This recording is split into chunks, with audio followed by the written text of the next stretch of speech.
അമ്മേ ദേവി മഹാമായി, ദേവിയുടെ കരുണാകടാക്ഷം കൊണ്ട് ലളിതാ സഹസ്രനാമ പഠനം 6ാം ഭാഗത്തിലേക്ക് കടക്കുകയാണ്. സുമേരു മധ്യ ശൃംഗസ്ഥ ശ്രീമൻ നഗര നായിക. നമ്മൾ ഇതുവരെയും ദേവി കാണാൻ എങ്ങനെയാണ്, പരാശക്തിയുടെ അപ്പിയറൻസിനെ പറ്റിയാണ് വർണ്ണിച്ചു കൊണ്ടിരുന്നത്. ഇനി ദേവി സ്ഥിതി ചെയ്യുന്ന ഇടങ്ങൾ, അതെത്രത്തോളം ശക്തിയുള്ളതും പ്രകാശപൂരവുമായിരിക്കും എന്നാണ് ഇനി അങ്ങോട്ട് നോക്കാം. സുമേരു മധ്യ ശൃംഗസ്ഥ, സുമേരു പർവ്വതത്തിൻ്റെ നടുവിലുള്ള കൊടുമുടിയിൽ സ്ഥിതി ചെയ്യുന്നവൾ. ശ്രീമദ് നഗര നായിക, ദേവി സ്ഥിതി ചെയ്യുന്ന നഗരത്തിൻ്റെ പേരാണ് ശ്രീമദ് നഗരം, ഐശ്വര്യത്തിൻ്റെ നഗരം. അപ്പോൾ നോക്കുക, ദേവിക്ക് പർവ്വതവും നഗരവും സമമാണ്. ഈ പർവ്വതവും നഗരവുമെല്ലാം തന്നെ ഭക്തൻ്റെ ഉള്ളിലാണ് എന്നും നമുക്ക് സങ്കല്പിക്കാം അല്ലേ. ചിന്താമണി ഗ്രഹാന്തസ്ഥ പഞ്ചബ്രഹ്മാസന സ്ഥിത, ചിന്താമണി രത്നം കൊണ്ട് നിർമ്മിച്ച ഗ്രഹത്തിൽ വസിക്കുന്നവൾ, ബ്രഹ്മാസനത്തിൽ ഇരിക്കുന്നവർ. ദേവി ഇരിക്കുന്ന പീഠത്തിൻ്റെ ഒരു കാലാണ് സാക്ഷാൽ ബ്രഹ്മാവ് പോലും എന്ന് പറയുന്നു. ത്രിമൂർത്തികൾക്ക് പോലും ശക്തി നൽകുന്നവളാണ് സാക്ഷാൽ പരാശക്തി. മഹാപത്മ അടവീ സംസ്ഥ കദംബവന വാസിനി. മഹാപത്മം, നമ്മൾ സഹസ്രദള പത്മം എന്ന് പറയുന്ന താമരയാണ് മഹാപത്മം എന്ന് വിളിക്കുക. മഹാപത്മത്തിൻ്റെ അടവി, പൊയ്ക, അങ്ങനെ വലിയ താമരപ്പൊയ്കയിൽ സ്ഥിതി ചെയ്യുന്നവൾ. കദംബവന വാസിനി, കദംബവനത്തിൽ വസിക്കുന്നവൾ. സുധാസാഗരമധ്യസ്ഥ കാമാക്ഷി കാമദായിനി. സുധാസാഗരം, അമൃത്തിൻ്റെ സമുദ്രം, നമ്മൾ പാലാഴി എന്ന് പറയുന്ന സമുദ്രം. ഇവിടെ മഹാവിഷ്ണു സമേതയായിരിക്കുന്ന സാക്ഷാൽ പരാശക്തി. ആ ദേവി കാമാക്ഷിയാണ്, കാമദായിനിയാണ്. ദേവിയുടെ അക്ഷികൾ, കണ്ണുകൾ കാമവികാരം ജനിപ്പിക്കുന്നവയാണ്. നമ്മൾ സാധാരണ ജനം മനസ്സിലാക്കുന്ന അർത്ഥത്തിലാണ് കാമം എന്ന വാക്ക് ഇവിടെ ഉപയോഗിച്ചിരിക്കുന്നതെന്ന് ഞാൻ വിശ്വസിക്കുന്നില്ല. ഈ സ്തോത്രത്തിൻ്റെ പൂർണ്ണമായ അർത്ഥം മനസ്സിലാക്കി എടുക്കാനുള്ള പാണ്ഡിത്യമുള്ളൊരു വ്യക്തിയല്ല ഞാൻ. എൻ്റെ പഠനം ആരംഭിച്ചിട്ടേ ഉള്ളൂ. സ്ഥിരമായി ചൊല്ലുന്ന ലളിതാ സഹസ്രനാമത്തിൻ്റെ അർത്ഥം അല്പമെങ്കിലും ഗ്രഹിക്കുന്നതിലൂടെ കൂടുതൽ സന്തോഷത്തോടെ ഈ സ്തോത്രം ചൊല്ലാനായി സാധിക്കും എന്ന ആഗ്രഹത്തോടെ ഈ പഠനം ആരംഭിച്ചിട്ടുള്ളൊരു വ്യക്തിയാണ് ഞാൻ. കൂടുതൽ മനസ്സിലാക്കാനും പഠിക്കാനുമുള്ള ശക്തി ദേവി തരണേ എന്ന് ഞാൻ എപ്പോഴും ആഗ്രഹിക്കുന്നു. കാമദായിനിയാണ് ദേവി.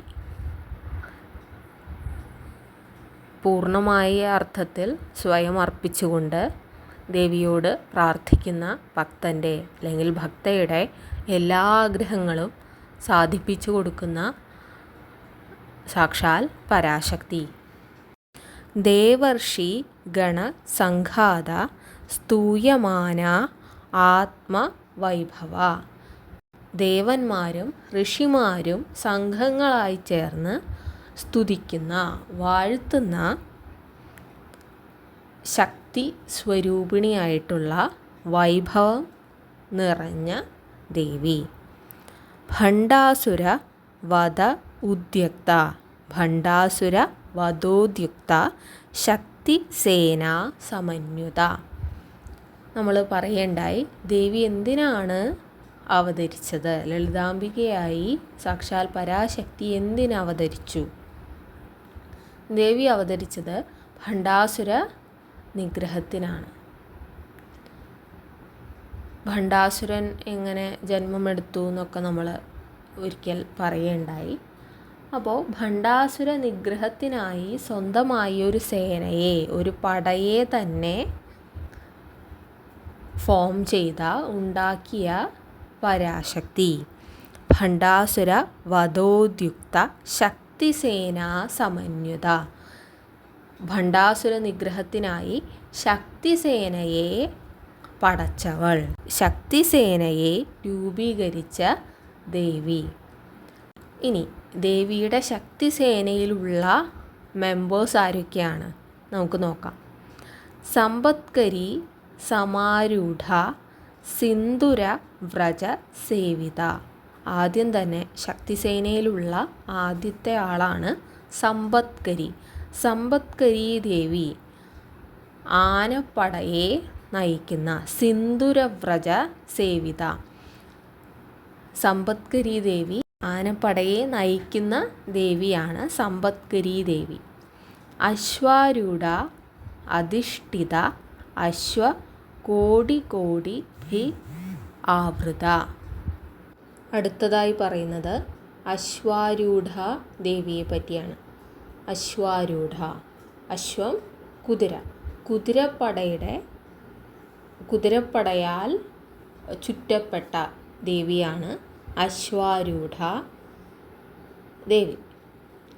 3 ചക്രരാജ രഥാരൂഢ സർവായുധ പരിഷ്കൃത.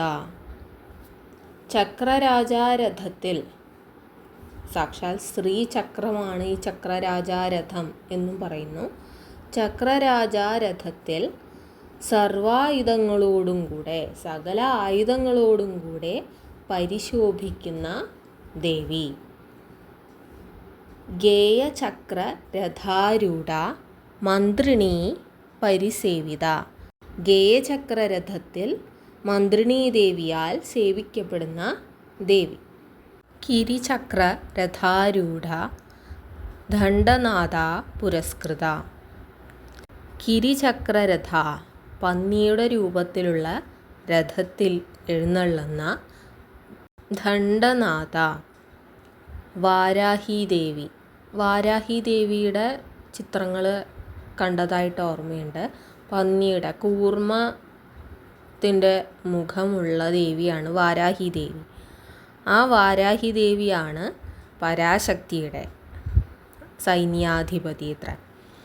അപ്പോൾ ആലോചിച്ച് നോക്കൂ, ഭണ്ഡാസുര നിഗ്രഹത്തിനായി ശക്തിസേനയെ രൂപീകരിച്ച, അതായത് ഒരു യുദ്ധം നയിക്കാനായി അവതരിച്ചിട്ടുള്ള അത്രയും പവർഫുള്ളായിട്ടുള്ള ഒരാളെ പറ്റിയാണ് നമ്മൾ ഈ വർണ്ണിച്ചുകൊണ്ടിരിക്കുന്നത്.